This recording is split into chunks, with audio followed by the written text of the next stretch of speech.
말씀은 디모데후서 4장 1절에서 5절까지의 말씀입니다. 제가 봉독하겠습니다. 하나님 앞과 살아있는 자와 죽은 자를 심판하실 그리스도 예수 앞에서 그가 나타나실 것과 그의 나라를 두고 엄히 명하노니 너는 말씀을 전파하라. 때를 얻든지 못 얻든지 항상 힘쓰라. 범사의 오래 참음과 가르침으로 경책하며 경계하며 권하라.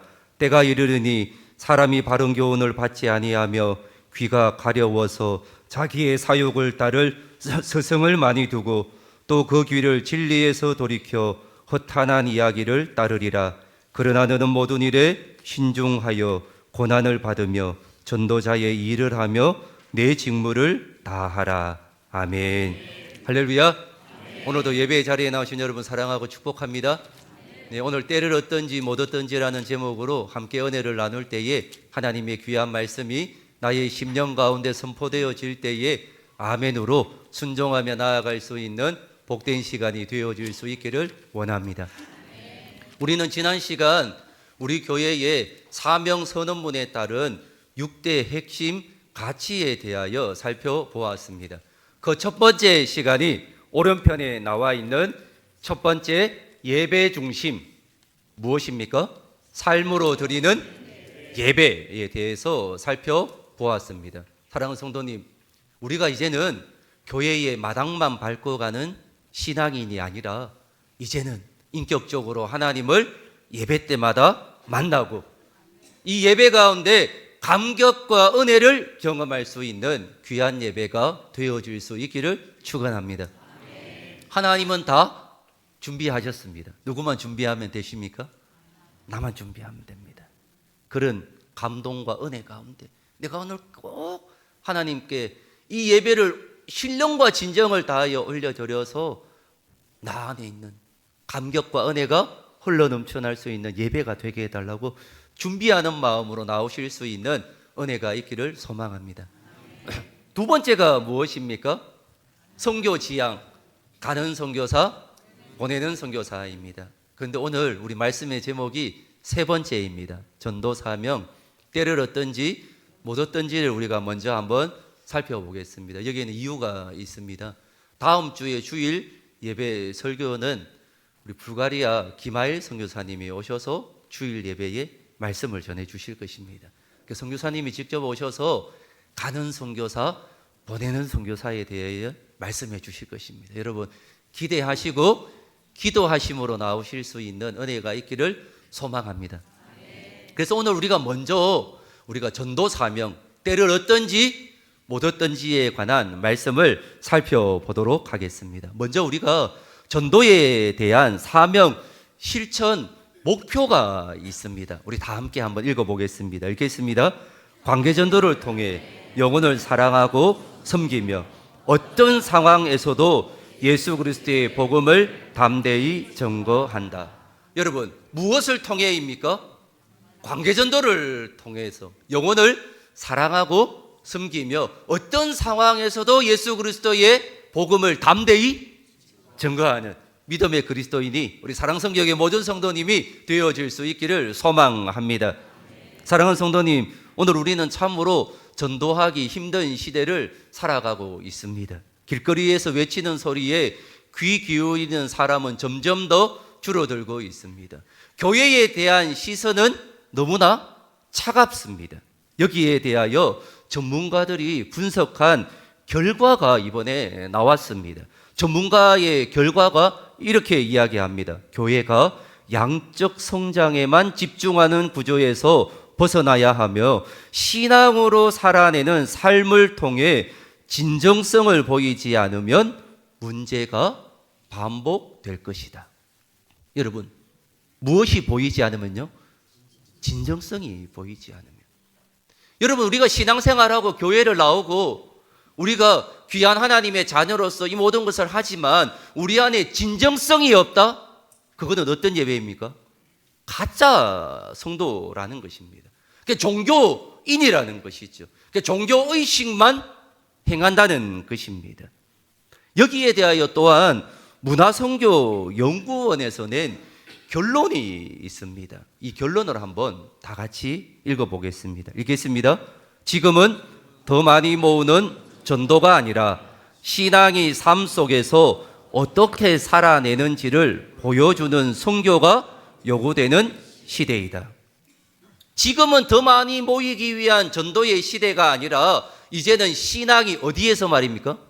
삶 속에서 어떻게 살아내는지를 보여주는 선교가 요구되는 시대이다라고 말하고 있습니다. 즉 여기에 대하여 우리는 다시 한 번 더 생각해 보아야 할 때입니다. 결국 크리스찬다운 삶의 태도에서 전도가 출발되어진다는 것입니다. 여러분, 이것은 친절, 사랑, 감동 같은 성령의 열매가 관계 속에서 자연스럽게 드러날 때 전도가 이루어지는 것임을 말씀하고 있습니다. 억지로가 아니라 자연스럽게 흘러나와야 되는 것입니다. 그래서 우리 교회는 지금도 잘하고 있지만 조금 더 관계 전도에 집중하며 사명을 감당하고자 합니다. 그래서 우리가 작정을 했지 않습니까? 올 한해 우리가 작정한 심령들을 두고 또 우리 가까이에 있는 여러 주위의 사람들을 두고 그들을 사랑의 대상으로 보면서 관계 전도에 집중하여서 우리 사랑성교교회 모든 성도님들은 이 전도에 참여할 수 있는 복된 한 해가 되어질 수 있기를 소망합니다. 사랑하는 성도님, 관계전도 방식은 전도 대상의 사적인 영역을 침범하거나 적극적인 결단을 요구하지 않고 관계 속에서 신뢰가 쌓이는 과정을 중요하게 생각합니다. 그래서 여러분, 우선적으로 우리가 관계나 신뢰가 쌓이는 시간이 우리에게 필요함을 말씀해 주는 것이죠. 여기에 대한 관계전도의 정의가 나와 있습니다. 그 정의를 한번 같이 읽어보겠습니다. 읽겠습니다. 먼저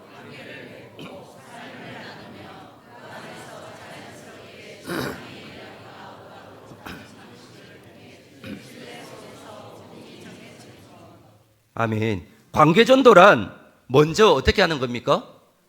관계를 맺고 그리고 삶을 나누고 그 안에서 자연스럽게 신앙의 이야기가 나오게 만드는 것입니다. 만나자마자 바로 이렇게 결단하라고 제시하지 않는 것이죠. 자연스러운 관계와 삶의 이야기를 먼저 시작해야 되는 것입니다. 사랑하는 성도님, 오늘 우리가 읽은 디모데후서는 사도 바울의 유언과 또 같은 서신입니다. 왜 그런가 하면 이 디모데후서가 사도 바울의 마지막 서신입니다. 곧 닥칠 죽음을 앞두고 바울은 믿음의 아들 디모데에게 명령을 하기 시작합니다. 여러분, 그 명령이 바로 무엇입니까? 너는 말씀을 전파하라. 때를 얻든지 못 얻든지 항상 힘쓰라는 명령을 하였던 것입니다. 오늘 사도 바울은 디모데를 향하여 권유가 아니라 비장하고 엄중한 말로 명령을 하고 있습니다. 우리 1절 말씀을 같이 한번 읽겠습니다. 읽겠습니다. 하나님 앞과 죽은 자를 심판하실 그리스도 예수 앞에서 그가 나타나실 것과 그의 나라를 두고 엄히 명하노니. 아멘. 엄히 명하노니라고 말씀하고 있습니다. 여러분, 굳이 왜 이렇게까지 강력하게 명령하였을까요? 여기에는 이유가 있습니다. 전도는 죽느냐 사느냐의 문제이기 때문입니다. 우리가 맺고 있는 관계, 내 직장의 동료, 이웃, 내 가족의 영혼이 영원한 생명이냐 영원한 형벌이냐가 달려있기 때문입니다. 사랑하는 성도님, 우리 주변에 아직 예수님을 모르는 가족이 있습니까? 친구가 있습니까? 동료가 있습니까? 그들을 바라보며 1절에 엄히하신 명령을 기억하십시오. 그들을 정말로 사랑한다면 우리는 침묵할 수 없습니다. 사랑하는 성도님, 우리가 전도하는 이유는 교회의 사람을 채우기 위함이 아닙니다. 하나님이 그 영혼을 사랑하시고 다가올 심판 앞에서 그들을 구원하기 위하기 때문입니다.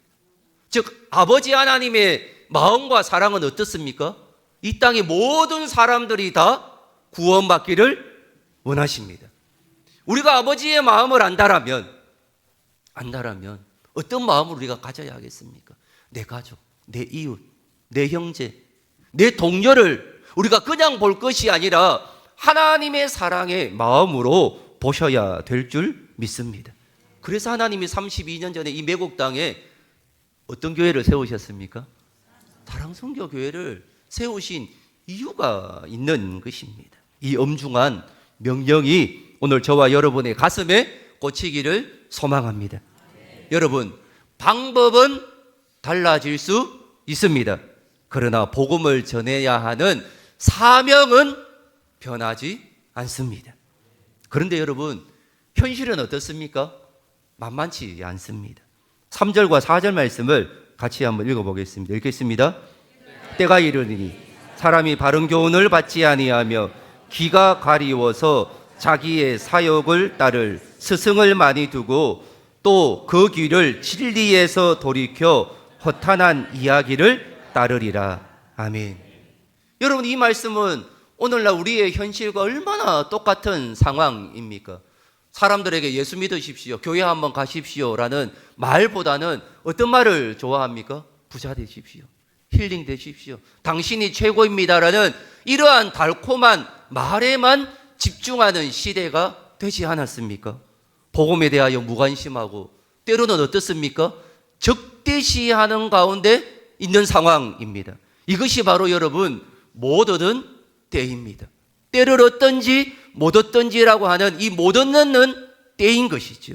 환경이 좋지 않고 상대방의 반응이 냉담한 때입니다. 그렇지만 오늘 바울은 우리에게 무엇이라 말합니까? 그럼에도 불구하고 말씀을 전파하라라고 말씀합니다.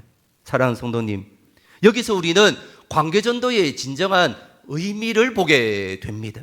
여러분, 때를 얻든지 못 얻든지라는 말은 무례하게 아무 때나 소리치라는 뜻이 아닙니다. 그러니까 때를 얻든지 못 얻든지 막 급하니까 가서 그냥 외쳐라, 아무 말이나 하라, 무례하게 행하라, 그런 것 뜻이 아니라는 것입니다. 때를 얻든지 못 얻든지의 말은 상황이 좋든지 안 좋든지 그 영혼을 포기하지 말고 지속적으로 사랑을 쏟으라는 말입니다. 한번 따라해 보겠습니다. 그 영혼을 포기하지 말고 지속적으로 사랑하라. 여러분, 이것이 바로 때를 얻든지 못 얻든지의 말씀입니다. 여러분, 올 한 해 이것을 실천해 보실 수 있기를 소망합니다. 올 한 해 정말 나에게 주신 그 사랑으로 한번 쏟아내보는 은혜가 있기를 소망합니다. 상대방이 내 호의를 거절했습니까? 그것은 못 얻은 때입니다. 그러나 그때 물러서지 않고 그를 위하여 기도하는 것이 전도인 줄 믿습니다. 직장에 기독교인이라고 조롱을 받습니까? 그때 화내지 않고 묵묵히 나에게 주어진 일들을 성실하게 일하며 섬기는 것이 바로 때를 얻든지 못 얻든지의 자세인 것입니다. 사랑하는 성도님, 관계전도는 바로 그런 것입니다. 상대방의 마음 문이 닫혀 있다면 여러분, 우리의 섬김과 희생이라는 쟁기로 그 딱딱한 마음을 기경해야 되는 것입니다. 마음의 문이 닫혀 있습니까? 그의 밭이 황무지입니까? 그러면 나에게 주어진 섬김과 희생이라는 쟁기를 여러분 들어야 됩니다. 여러분, 그냥 되는 게 아니다라는 것이죠. 여러분, 상황 탓만 하지 마시고 그 상황 속에서 내가 할 수 있는 최선의 사랑을 베푸는 것, 그것이 바로 복음 전거자의 태도입니다. 그렇다면 여러분, 구체적으로 어떻게 전도해야 할까요? 2절 하반절은 우리에게 이렇게 말씀하고 있습니다. 오래 참음과 가르침으로 경책하며 경계하며 권하라라고 말씀합니다. 여러분, 여기서 아주 중요한 단어가 나오고 있습니다. 바로 오래 참음입니다. 관계전도는 여러분 한 번에 끝나는 것이 아닙니다. 씨를 뿌리고 물을 주고 자라기까지 기다리는 인내가 필요한 것입니다. 누구의 마음입니까? 농부의 마음입니다. 여러분, 그러다 보면 그 열매가 무르익을 때가 있는 것이지요. 여기에 관계전도의 핵심이 있습니다. 여러분, 우리는 예수 믿으세요라고 외치고 돌아서는 것이 아니라 여러분, 관계전도란 그 사람의 삶 속으로 들어가서 오래 참아주는 과정을 겪어야 되는 것입니다. 여러분, 이것을 잘 안 하려고 합니다. 왜 그렇습니까? 쉽지 않기 때문입니다. 한 번, 두 번은 될 것 같은데 거기서 오래 참아주는 과정이 너무나 힘들기 때문입니다. 그러나 여러분, 하나님이 나에게 주신 사명이지 않습니까? 비록 가족이고 친구이고 동료이기 때문에 어떻게 합니까? 더 오래 참아주는 과정이 필요한 것입니다. 많은 성도님이 한두 번 복음을 전해보고 거절당하면 저 사람은 안 되는구나 라고 어떻게 합니까? 포기하고 맙니다. 그러나 여러분, 우리 자신을 한번 돌아보십시다. 여러분, 나를 한번 보십시오. 내가 어떻게 주님께로 오게 되었습니까? 내가 어떻게 하나님 믿게 되었습니까? 우리도 주님께 돌아오기까지 누군가의 수많은 헌신과 기도가 있었지 않습니까? 그분의 눈물, 그분의 헌신, 그분의 기도, 그분의 오래 참음이 있었기 때문에 내가 이 자리에 있게 된 것입니다. 하나님께서 우리에 대하여 오래 참으셨듯이 우리도 태신자에 대하여 오래 참아야 될 줄 믿습니다. 여러분, 말주변이 없어서 전도를 못하겠다라는 분들이 계십니까? 여러분, 전도는 말 잘하는 분이 하는 것이 아니라 잘 사랑하는 사람이 하는 것입니다. 아무 대가 없이 베푸는 작은 친절이 그들의 마음의 문을 열게 하는 것입니다. 그리고 5절 말씀에 이렇게 말씀하고 있습니다. 고난을 받으며 전도자의 일을 하며 살아야 된다라고 말씀하고 있습니다. 사랑하는 성도님, 섬기다 보면 손해볼 때가 있습니다. 오해받을 때도 있습니다. 내 시간과 물질을 써야 합니다. 정말 쉽지 않습니다. 그런데 이것을 오늘 본문에 무엇이라 말합니까? 그것이 고난이다라고 말합니다. 하지만 예수님이 우리를 위하여 십자가의 고난을 감당하심으로 구원의 문을 열어주셨지 않습니까?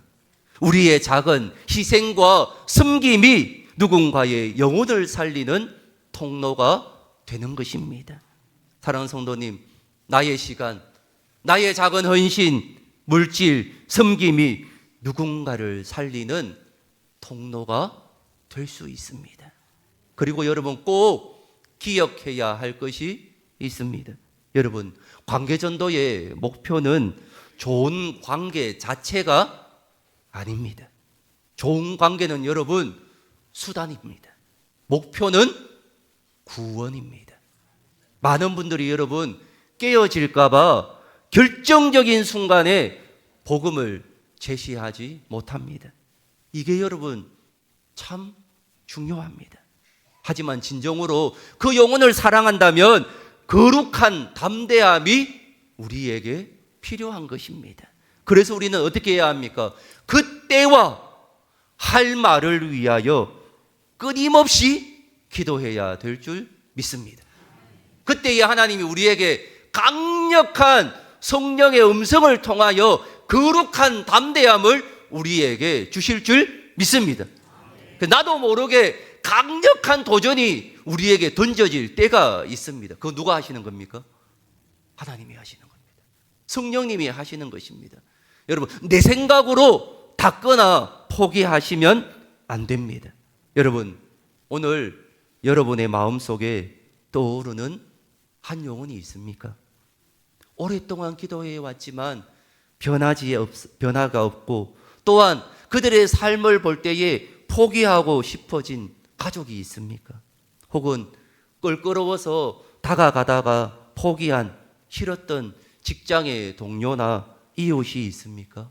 여러분, 거룩한 담대함을 가지실 수 있기를 소망합니다. 올 한 해 그들에게 복음을 쏟아내기 전에 먼저 사랑의 손을 내미십시오. 거절당할 것을 두려워하지 마십시오. 결과는 하나님께 맡기고 우리는 사랑하고 섬기며 기회를 엿보는 것입니다. 그리고 성령께서 마음을 주실 때에 핑계대지 않고 담대하게 예수 그리스도를 전하십시오. 사랑하는 성도님, 관계전도는 기술이 아니라 마음입니다. 우리가 맺고 있는 그 수많은 관계들이 우연이 아님을 기억하십시오. 여러분, 하나님이 왜 그 자리에 보내셨습니까? 왜 그 관계를 맺게 하셨습니까? 하나님이 왜 그 이웃을 만나게 하셨고 그 직장에 다니게 하셨습니까? 여러분은 하나님께서 그 영혼에게 보내신 선교사입니다. 기도하겠습니다. 하나님